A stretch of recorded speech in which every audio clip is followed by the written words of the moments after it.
Hello, in front of me I've got 8bitdo retro keyboard. In this video I'll show you commonly used shortcuts for Windows. Firstly, Windows plus D. Show hide desktop. Windows plus E. Launch File Explorer. Windows plus L. Lock device.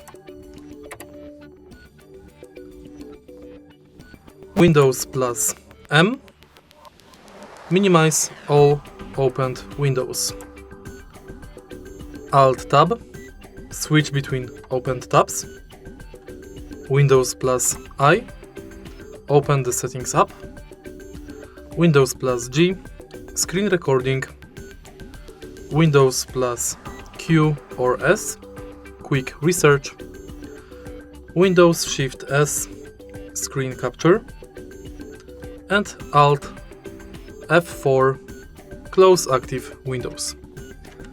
And that's basically it. If you find this video helpful, please leave a like, comment and subscribe.